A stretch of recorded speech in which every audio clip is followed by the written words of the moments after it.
Back guys. Date है same 22nd of August. Time हो रहा है अराउंड 2:10। एक ट्रेड और हमने पंच किया है, हमारे को तो हमने ट्रेड क्लोज कर दिया, हमारा टारगेट अचीव हुआ। उसके साथ हमें एक और अपॉर्चुनिटी दिख रही है। इस अपॉर्चुनिटी को लेके जो इसका रिजल्ट रहेगा उसके बेसिस पे हम ये क्लैरिफाई कर पाएंगे खुद को भी और आगे आने वाले हमारे फ्यूचर और आप लोगों को भी कि ट्रेडिंग सिंपल होते हुए भी डिफिकल्ट हो सकती है, या फिर हम लोग अपने दिमाग में इसको किस तरीके से प्रोजेक्ट करते हैं, उसका इम्पैक्ट हमारी ट्रेड पे कितना बुरा या अच्छा पड़ता है। डिपेंडिंग ऑन दैट हमें पता है कि ये हमारा एरिया है और स्टॉक जो है वो आज अप ट्रेंड में है। यहाँ से हमारे एरिया के पास आके जो इसने रिएक्शन दिखाया है वो ये है कि स्टॉक एक अप ट्रेंड में चल रहा था यहाँ पे, और यहाँ पे आके इसने इसका जो रिसेंट लो था उसको ब्रेक किया। मतलब कहीं ना कहीं हमारे एरिया पे सेलर्स की प्रेजेंस हमें दिखी है। यहाँ ये वाले एरिया में हमें अपनी सेलर्स की प्रेजेंस दिखी है, और जब स्टॉक फिर से रिट्रेसमेंट के लिए ऊपर आया उसी एरिया पे जहाँ सेलर्स हैं, वहाँ पे हमें दिखता है 3 मिनट के टाइम फ्रेम पे एक एम पैटर्न जिसका ब्रेकडाउन मिलता है हमें इस कैंडल के साथ विद वॉल्यूम, और वहाँ पे वो उसको फॉलो थ्रू भी मिला है। फिलहाल ट्रेड जो है वो लॉस में है, बट क्योंकि बड़े टाइम फ्रेम पे इसका कोई लॉजिकल रीजनिंग अभी तक हमें नहीं मिली कि ये नीचे की तरफ फॉल करेगा या नहीं करेगा, हमें सिर्फ इंट्राडे पोजीशन में या फिर छोटे टाइम फ्रेम पे ही एक प्रेजेंस मिली है सेलर्स की, तो हम लोग अगेंस्ट द ट्रेड जाने के लिए बहुत अच्छे से प्रिपेयर होंगे। जिसका मतलब ये है कि छोटे से स्टॉप लॉस के साथ छोटा सा टारगेट, यानी टारगेट मैक्सिमम हम लोग यहाँ ट्राई करेंगे यहाँ तक निकलने का।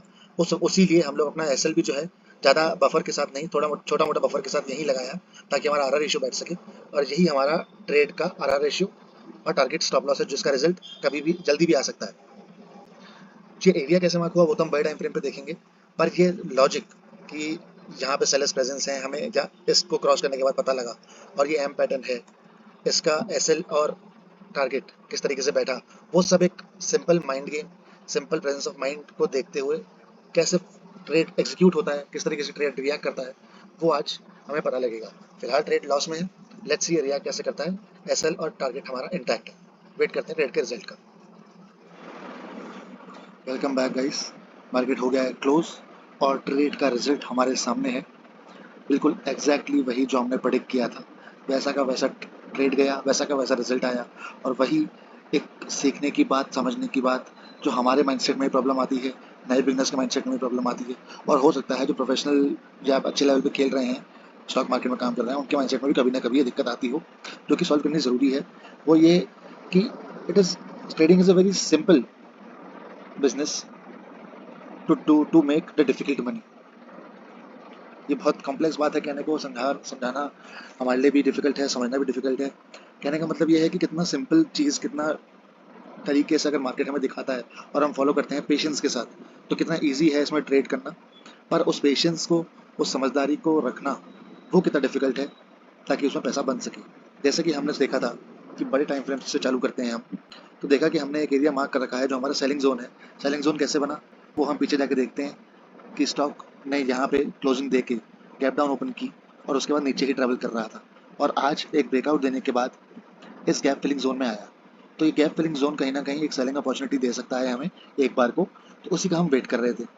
छोटे टाइम फ्रेम पे बहुत सारा हौच पौच होने की वजह से हम लोग थोड़े बड़े टाइम फ्रेम पे शिफ्ट किए ताकि हमें बेटर व्यू मिल सके, तो हमने 3 मिनट्स के टाइम फ्रेम पे एंटर किया।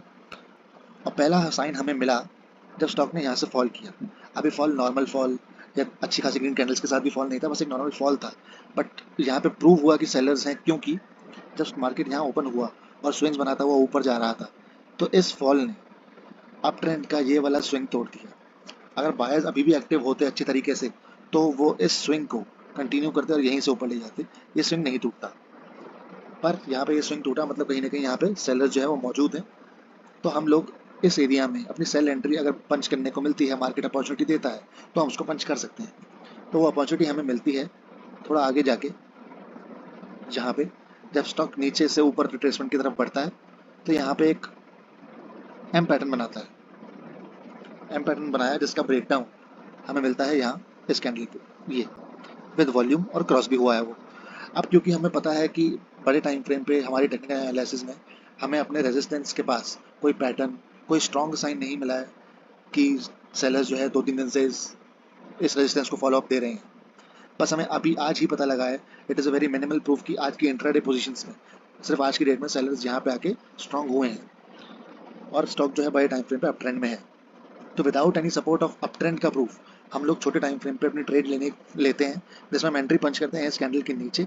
और क्योंकि हमारा स्टॉक आज भी अप ट्रेंड, इंट्राडे में भी अप ट्रेंड में है, बड़े टाइम फ्रेम पे भी अप ट्रेंड में है, तो हम लोग एक छोटा स्टॉप लॉस मतलब जो हमारा नॉर्मल एंट्री होती है वो हमारे पैटर्न के, जो हमारा पैटर्न है उसके ऊपर वाले रिलेटिव सपोर्ट या रेजिस्टेंस के ऊपर हमारा एसएल होता है, और हमारे टारगेट्स होते हैं 1 and 2, टारगेट बीइंग 1 यहाँ पे ये, और टारगेट बीइंग 2 यहाँ पे ये।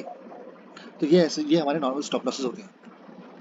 पर क्योंकि यहाँ पे दोनों ही पोजीशन हमारे पास अवेलेबल नहीं थी, बड़े टाइम फ्रेम पे भी मार्केट जो है वो बड़े अप ट्रेंड में है और इंट्राडे में भी वो अप ट्रेंड में ही है, तो छोटे स्टॉप लॉस यानी पैटर्न के जस्ट ठीक ऊपर का स्टॉप लॉस और ये फर्स्ट टारगेट के साथ ही हमें ट्रेड लेना था, वही हमने किया। और देख सकते हैं हम कुछ से बायर्स को फंसाने के लिए ये ऊपर की तरफ आया भी, और फट से विद इन 2 कैंडल्स ये नीचे की तरफ फॉल किया और टारगेट हमारा अचीव करके देके गया। तो दिस इज द थिंग कि कितना इजी था, कितना इजी मेंटेलिटी में है हमारी कि जहाँ पे सेलर्स मौजूद हैं, कि जहाँ तक हमें कुछ प्रेजेंस का या पैटर्न का वेट करना है। और फिर भी हम कई बार गलती कर जाते हैं ये जानने में या ये जल्दबाजी में कि ये ऊपर जा रहा है, कितनी कितनी देर तक ऊपर जाएगा, कहीं अचानक से फॉल ना कर जाए। अचानक से फॉल कर भी जाता है तो ठीक है, it is good to miss an opportunity rather than being wrong and बाद में उसका अफसोस जताने के। तो बेटर था हम लोगों ने वेट किया, हमें पैटर्न मिला, अच्छी एंट्री मिली अपने एरिया के पास और वो सक्सेसफुल पास भी हुई, जिसकी वजह से हमारा पोर्टफोलियो जो है आज टोटल ग्रीन में क्लोज हुआ। तो यही सीखने की बातें हैं, यही करने का टाइम है। होप हमारा फ्यूचर और आप सबका फ्यूचर अच्छा रहे ट्रेडिंग में। Thank you.